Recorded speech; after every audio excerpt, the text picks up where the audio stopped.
Hello and welcome. I'm John RMS, and today I have a real special video and a treat for everyone watching, including one of my viewers who sent me in these two coins to actually be reviewed.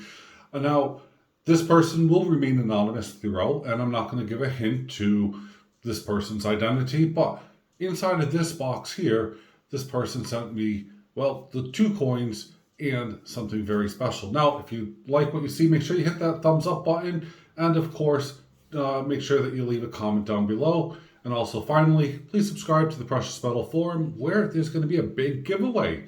So, stay tuned. Here we go.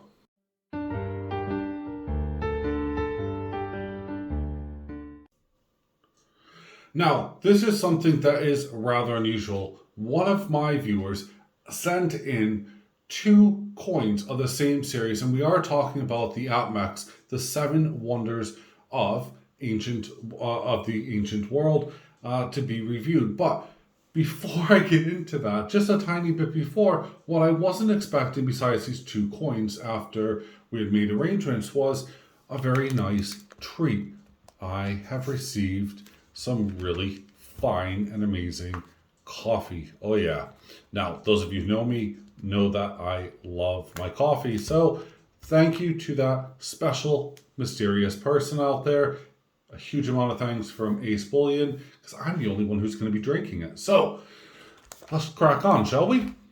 Now, we have two coins here, and, well, quite frankly, I'm going to pull out the first, and I will be very gentle, because it's not my coin. And, as I said, we are focusing on the Seven Wonders of the Ancient World, and here we have the Colossus of Rhodes. Now, this is when I seen it on the pictures, and when I seen it on the forum and everything else, it didn't really strike a massive amount of interest. But then I actually got a little bit into it, and I was actually quite excited. Now, this is a statue which is 33 meters tall, and it was erected on the Greek island of Rhodes, obviously. And it's depicting the sun god of, oh god, I'm going to get this wrong, Helios. And it's, of course, after the siege of Rhodes. So this is the obverse here, and we're going to have a look at the coin itself so we can see it. Look at that. It is stunning. You have, he's holding up the torch. He has his bow, arrows, not much on him. Look at him standing on these two gigantic bits of rock. It looks like stone, so it makes everything look miniature. And of course, you can see the ships down below, the ocean, and Rhodes in the background. And it is truly something that is just amazing. I really like this. I thought that it's pretty damn cool. I like the sun ray beams shining down, and yeah, it really is just something that's cool. Now, these coins here in the series do have on the side, and I was given permission to open this up, but I'm not going to because you can clearly see it there. It says 1 ounce, 3 nines, or 999 fine silver. Now, here's something for you. They only make in silver 7,777. That's right, 7,777 in silver. They do make a gold variant, which is again 1 ounce, and they only made 77, not 777, just 77. And I'll tell you what, yeah, it is truly remarkable as far as I'm concerned. And yeah, it's cool. Now, this is, I said, well, yeah, this is a unique coin. I think it's going to be really difficult to get into if you haven't already, because I think that these are pretty much sold out. You can find them on eBay at the moment, and if you can get one, definitely, if you are interested in this series, go ahead and do so. A slight disappointment on this series is that the gold variant comes in a tin with a COA and everything, whereas these just come pretty much in a capsule. And but don't worry, you can actually buy from AppMex for I think an additional like $4.99 US dollars. The actual tin capsule, should you wish to, but I would say personally save your money and invest it into a display case, because in my opinion, well, that's just amazing. So here is the first one. This is the Colossus of Rhodes, and let's have a look at the reverse here. There we go. Now, let's see if I can actually get his name right. First off, I do love the swirly patterns all around it. Now, you guys see some marks actually on the capsule. These are not because I've done it.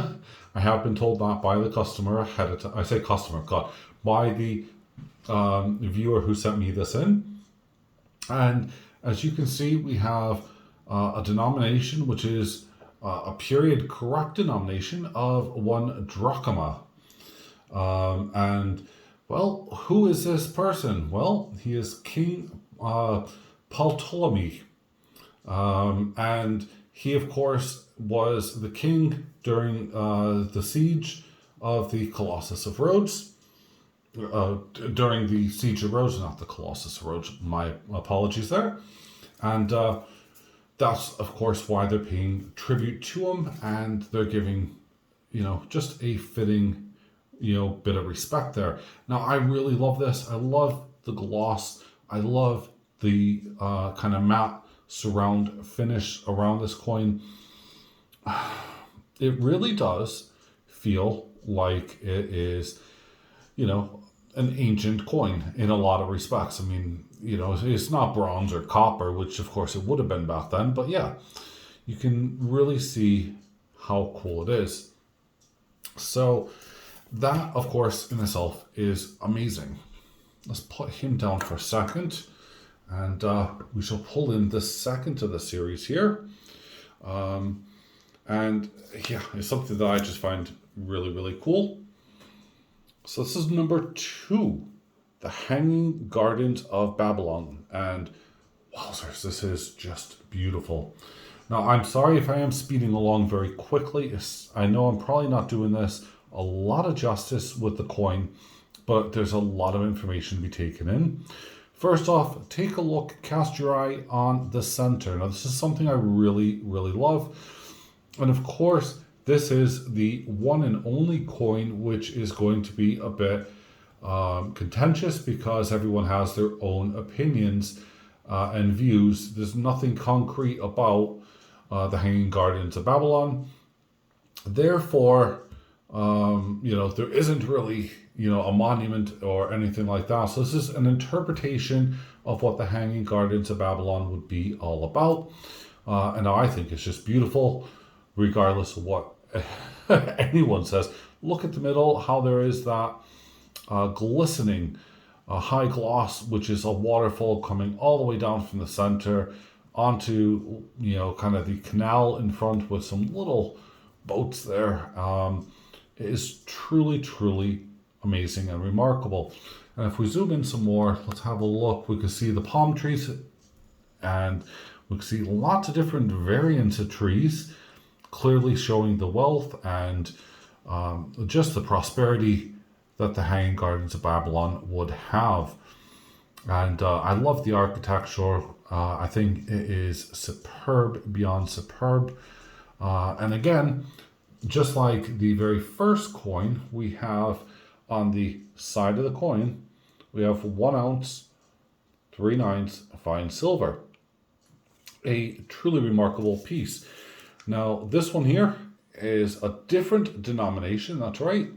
We have 10 shekels. Sorry, it's my hot hands here. Now, it's funny because some of the articles that I read were that this was and I quote, fox denomination. Well, it's not. The denomination itself is still in existence.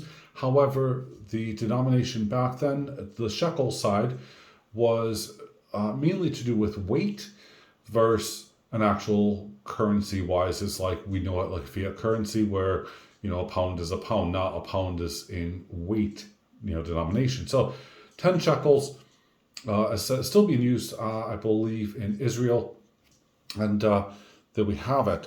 Now, this is where I'm going to have to try to get my pronunciations correct here. This has the effigy of King Hammurabi. Yeah, that's right. King Hammurabi. And it is, he was the, king of Babylon. And that's why, of course, he is, remembered here on this coin.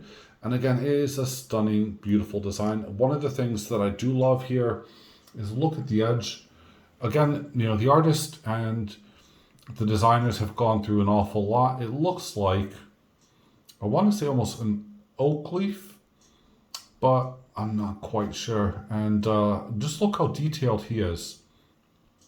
I really think that is superb. No, even though it's a BU with limited numbers, there hasn't been any, sorry, it's my hand shaking, I apologize. There hasn't been any expense spared or any corners cut in this. Now, I have seen other coins, both denominations here, where there have been some errors. And again, it is an APMEX type of error where instead of, especially on this coin here, oh no, sorry, I apologize, it was on this one, where this is supposed to be all gloss and everything else, or gloss and whatever, it showed up as complete matted out, and it looked really horrible. But of course, this is a beautiful coin as it is, and nothing needs to be said about that, really. So, what could we expect from APMEX in the future? Well, we have here already the Colossus of Rhodes, and we have the Hanging Gardens of Babylon here on the right. Now, I suspect that we're probably going to have the Great Pyramid of Egypt, the Lighthouse of Alexandria, the statue of Zeus at Olympia, the Temple of Ephesus. Oh, sorry, I got that one wrong. Sorry, the Temple of Artemis at Ephesus. My apologies. And perhaps the mausoleum at Halicarnassus. I think I probably got that last one slightly wrong on the name. But regardless of what it is, as those are, the other 7 wonders of the ancient world, I have to say that these are just truly beautiful coins. And I wish I would have actually known about them at the time. I wish more dealers in the UK would have had them. But these are one of those coins that we don't really get in this country. And they really are stunning. Now I appreciate that the mintage is only 7,777. Yeah. And that's all in well, but wowzers, I would love to see more of these here in collectors' hands and not just abroad, let's say, in China or whatever, where of course these will probably be extremely popular. And definitely, absolutely amazing. Now, when I first saw this one, which is what kind of piqued my interest, I suppose, I initially suspected that these were all a rather religious theme, and of course they're not. It's nothing about religion. It's about leaders and everyone else. Basically, history. I mean, if I take a look on this one on the back, where we have King Halicarnassus, he was just an amazing leader. But let's see here. If I take a look at this one, I'm pretty sure there's some statues here under law. I should really know this one, more than anything. But Hammurabi, King Hammurabi. Now he was initially, and I do believe you'll find him on the justice scales at any courthouse or whatever. But he was the original person, I guess, if you wish, call him the grandfather of law, where he believed that punishment of the perpetrators of the crime should be punished, rather than, of course, compensating just victims. So, he changed law. Now, although history has shown in a lot of ways it's never been perfect, and it's been things like an eye for an eye, or basically, hey, look, you got caught stealing, we're going to take away one of your hands. His philosophy is what's still being used today. So I think awesome, just absolutely awesome. So thank you to my customer for sending these amazing, beautiful rounds or coins in. Although they have a denomination, technically they are round. I greatly appreciate it. I appreciate all the support from all of my members here, and I hope everyone has a fantastic time and enjoys these as much as I've got to enjoy these for a short period of time that I've had them. They will be going out this week back to the customer. So thank you again. Be safe and, well, enjoy yourself. Bye for now.